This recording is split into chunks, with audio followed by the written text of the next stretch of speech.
কাদামাটি। এবার কাদামাটির উপর বৃষ্টি দিলেন 40 বছর। এরপরে এটা হয়ে গেল চমৎকার সুন্দর মাটি।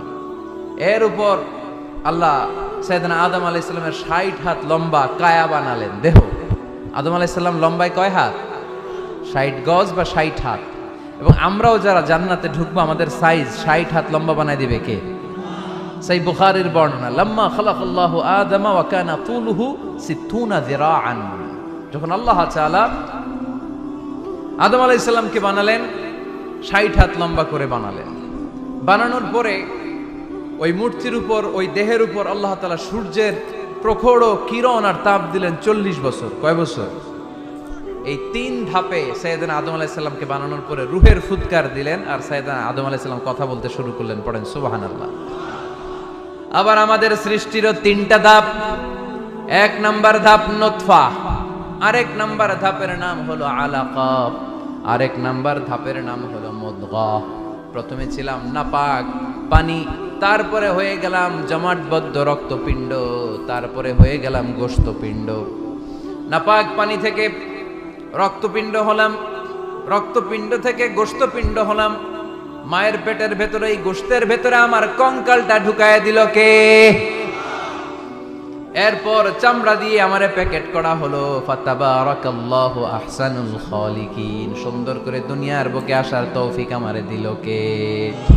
ওয়ালাকাদ খালাকনাল ইনসানা মিন সুলালাতিন মিন তিন সুম্মা জাআলনাহু নুতফাতান ফি ক্বারারিন মাকিন ثم خلقنا النطفة علقة فخلقنا العلقة مضغة فخلقنا المضغة عظاما فكسونا العظام لحما ثم أنشأناه خلقا آخر فتبارك الله أحسن الخالقين. পড়েন আল্লাহু আকবার। আমাদের সৃষ্টি শৈলীর বর্ণনা আল্লাহ দিলেন। নাপাক ছোট্ট পানি ছিল মায়ের জরায়ুর দেয়ালে, লেগেছিল জোকের মতো, ব্যাঙের বাচ্চার মতো। আস্তে আস্তে আমি বড় করলাম রক্তের পিণ্ড, সেখান থেকে গোশতপিণ্ড, গোশতপিণ্ডের ভেতরে তোমার কঙ্কাল দিয়ে দিলাম, তারপরে তার উপরে দিয়ে গোশত দিয়ে চামড়া দিয়ে প্যাকেট পড়ালাম। 8 মাস 9 মাস 10 মাস পরে দুনিয়ার বুকে আমাকে নবজাতক শিশু হয়ে দুনিয়ার বুকে আসার তৌফিক দিলেন কে? খালাকাল ইনসান। তিনি মানুষ বানিয়েছেন। তিনি শুধু দয়াময় নয়, তিনি শুধু কোরআনের শিক্ষক নন, তিনি মানুষের সৃজনকারী, সৃষ্টিকারী। এজন্য আল্লাহ বলেন, আমি রহমান, আল্লামাল কোরআন, আমি কোরআন শিখিয়েছি। খালাকাল ইনসান, আমি মানুষ বানিয়েছি। আল্লামাহুল বায়ান, আর মানুষকে বয়ান শিখিয়েছি। বয়ান শিখাইছে কে?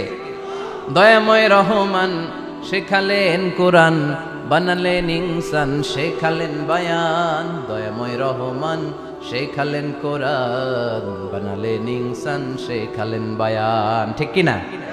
তিনি বায়ান শিখিয়েছেন। এই কথা বলার যোগ্যতা দিয়েছে কে? বিষ্ণু ঈসা ইসলাম যে কথা বলতেন, বয়ান করতেন, শিখাইছে কে? এই যে আমরা কথা বলি বিভিন্ন জন বিভিন্ন ভাষায়, শিখিয়েছে কে? বিষ্ণু ঈসা ইসলাম বলেন, ইন্না মিনাল বায়ানি লা সিহরা। নিশ্চয়ই এই বায়ানের মধ্যে আছে জাদু, বর্ণনার মধ্যে জাদু আছে। কথা বলার মতো, বলতে পারলে মানুষ চাতক পাখির মতো তাকিয়ে থাকে। আছে না নাই? ঘাড় নাড়ায় না, তাকিয়ে থাকে, কারণ এটার মধ্যে জাদু আছে।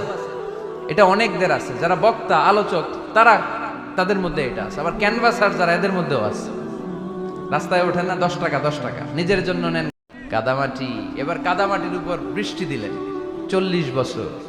এরপরে এটা হয়ে গেল চমৎকার সুন্দর মাটি। এর উপর আল্লাহ সাইয়েদনা আদম আলাইহিস সালামের 60 হাত লম্বা কায়া বানালেন, দেহ। আদম আলাইহিস সালাম লম্বায় কয় হাত?